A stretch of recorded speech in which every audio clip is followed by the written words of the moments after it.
I had no idea. I just noticed Obama's in Argentina. When did he leave Cuba? I thought the last we knew he was at a baseball game in Cuba. He's in Argentina, so what do we do? Got to apologize for something down there, right? I'll bet he's going to apologize because we overthrew Pinochet. No, that was Chile. Pinochet. What do we do to Argentina? We had to do somebody. Maybe he didn't export Madonna there. Greetings, my friends. Great to have you, Rush Limbaugh. What is this already? This is Wednesday. This is unbelievable. Fastest week in media. Great to have you here. Telephone number is 800-282-2882 if you want to be on the program, and the email address, lrushbaugh@eibnet.com. Well, guess what has happened? Ted Cruz has become the focus of the Republican campaign today. It is stunning how these things happen. And in no particular order, somebody ran an ad that included a picture of Trump's wife, Melania, nearly nude from 15 years ago in a GQ. It's from a GQ, a Gentleman's Quarterly photo spread. And Trump didn't like it. So he tweeted, "Lion Ted, you better be careful or I'm going to spill the beans on Heidi." And everybody says, what are the beans on Heidi? What beans are there on Heidi Cruz that Trump could possibly spill? Well, then Trump responded, "Hey, real Donald Trump, I had nothing to do with that ad. We had nothing to do with that ad. Be careful, stay away from Heidi. She rings around your whatever." In fact, you've got to hear this. Let me get the actual tweet here, if I have it here. Lion Ted just used a picture of Melania from a GQ shoot in his ad. "Be careful, Lion Ted, or I will spill the beans on your wife." And Cruz, well, I don't have Cruz's response tweet here, but it was along the line, "Be careful, you don't want to tangle with Heidi."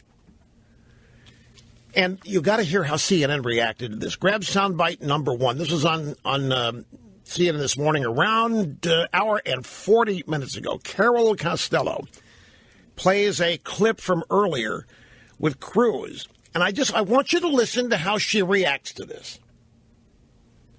She plays the clip of Cruz, and then she reacts. Last night, Donald threatened my wife. He went directly after my wife. And I got to tell you that, number one, Heidi, my wife, she's the daughter of missionaries in Africa. She is my best friend in the world. And if Donald wants to get in a character fight, he's better off sticking with me because Heidi is way out of his league. I'll stand up for my little woman. Thoughts? I'll stand up for my little woman. Carol Costello, I'll stand up for my little woman. Mocking it. Mocking a man defending his wife against an attack from Donald Trump. Now, in what world does that happen? What, are you not supposed to defend your wife anymore? Is that the new feminism? Are you not supposed to defend women? Are you supposed to let them go ahead and be ridiculed and threatened? Are you supposed to let them be defamed? Are they just on their own out there? Or is it that when Ted Cruz, who they hate, who they don't like, if anybody threatens anybody, it's Ted Cruz threatening these people. These people all think Ted Cruz is going to put them in the morality prison. That's what they're afraid of. And so, in that context, well, I'll stand up for my little woman. And then she runs around the table and asks for thoughts, and nobody reacted to that clip the way she wanted. She had David Rodham-Gergen and some other woman whose name I don't remember, and neither of them commented on what Carol Costello asked. Whoa, well, I'll stand up for my little woman. You're not in her league either, Carol. Just for everybody to know. Anyway, it turns out that the original tweet or the ad that featured Melania Trump, nearly nude, from a 15-year-old photo shoot in GQ, was actually placed by a PAC, a political action committee called Make America Awesome. And a woman runs that PAC. Her name is Liz Mayer. And it has been fascinating to me to read all the reaction to this today, there's some people on the right who can't believe Liz Mayer would stoop to such a thing. Can't believe it. Anybody on the right would stoop to such a cheap gutter-type ad, even if it is about Trump, who many on the right think is already in the gutter, meaning Trump. And it's just all the hand-wringing. I can't believe we would stoop to this level. I can't believe this would happen. And of course, the ad that this PAC ran is being characterized as slut-shaming. Do you know what that is? Well, it's pretty much self-explanatory. And so that's another reason some on the right don't like it, because they think it's slut-shaming. And so Liz Mayer says, no, I hate that word. I hate that word in any context. That's not what we're doing here. We were trying to alert Mormons to vote for Ted Cruz. We wanted Mormons in Utah to know certain things about Trump and his wife. But it does break some taboos, children, wives, off limits. Melania, she really hasn't put her out there herself out there. She's done a couple of interviews. But it just goes to show how volatile the whole campaign is. I've got two different stories, maybe three today, on how the campaign is already over. One from Politico, from a liberal Democrat who thinks it's over. Actually, there's three. Jonah Goldberg, National Review, who thinks it's over no matter what happens. The GOP is destroyed. It's over whether Trump gets a nomination or if Trump doesn't get the nomination. We're finished.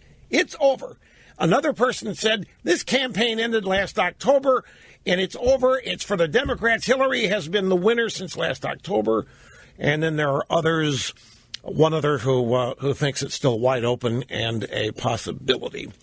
The fatalism that's out there is just overwhelming. And here we're still in March. We haven't even gotten to April yet. And the fatalism that has infected many on the Republican/right. Oh, by the way, I've had a couple of people send me snarky emails. You know what? Everything you told us about Rule 40, you were wrong. You were wrong. It doesn't apply to this convention. I said, go back and listen to what I said. Rule 40, convention. Republican National Convention rules. Rule 40 was written, I said, for the 2012 convention. And it was designed to prevent people like Rand Paul from making an end run against Romney in the 2012 convention. But it still stands. And what Rule 40 essentially says is that nobody can be made the Republican nominee unless they have won a majority of delegates in a minimum of 8 states. Well, that leaves only Trump and Cruz. It disqualifies Kasich. It disqualifies everybody else. It disqualifies whoever they would come up with in a contested convention, which I've known all along, which is why I said they're going to meet in April and rewrite this. And I said further, they can meet the day before the convention and rewrite the rules. But if Rule 40, I think it's 40 parentheses B, if it doesn't change, then it can't be. But of course it will change. They're going to change it to whatever. I got another story here that says Paul Ryan, in his speech to AIPAC, made it clear that he's running for president. His speech to AIPAC was his first attempt at getting delegates from Florida. Kid you not. It's the variety, the scattershot, the shotgun element here of commentary. Nobody knows what's going on. Nobody can analyze it. Nobody can explain it.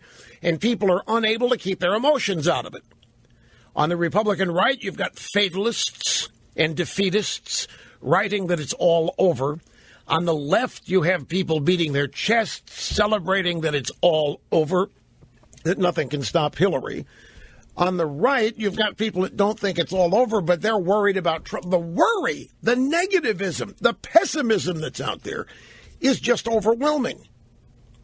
I guess it's natural. I mean, I think, sadly, pessimism is more a natural state in the human condition than optimism is. Pessimism doesn't take any effort. Optimism does. And that's why there's always far more pessimism out there than there is optimism. The number of people that are natural optimists, you ever notice how many people suspicious of those people? Natural optimists, it is said there has to be something wrong with them. How can you be an optimist in the mess that we call the world today? How can you be an optimist when you look around the country, when you watch the evening news? How in the world can you be an optimist? Some people claim to naturally be, but pessimism seems to be the order of the day, and that's how you cater to people, by the way. You play on their pessimism. You amplify it. You acknowledge it. You let them know that you, too, understand that you're pessimistic, but you have the solution. Which takes us to the news of the day, and that's Ted Cruz. Ted Cruz is all over the news for two reasons. One is that ad attacking Melania that claims everybody thought came from him, but didn't. That has created its own universe. But Cruz said something else. He said that the police need to patrol and secure Muslim neighborhoods, and you would have thought that somebody has suggested impeaching Obama. The reaction to this is overwhelming.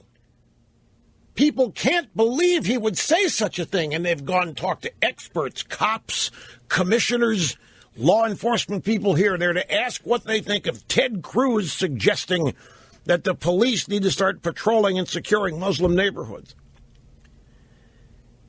And the amount of fear of the very idea of doing this. There are so many people who are shouting disagreement with Cruz because they don't want the jihadis to target them. And Trump, meanwhile, is saying that we need to start thinking about using torture to stop some of this stuff. So that's going to be our starting point. We're going to take a brief time out. I want to come back and replay a response I gave to a young caller. I think it was Friday. 14-year-old, pro-Cruz. The kid was pessimistic himself. And he asked me if I thought that Cruz could still win. And we'll replay what I said and then get started with all the rest of this when we get back. Don't go away.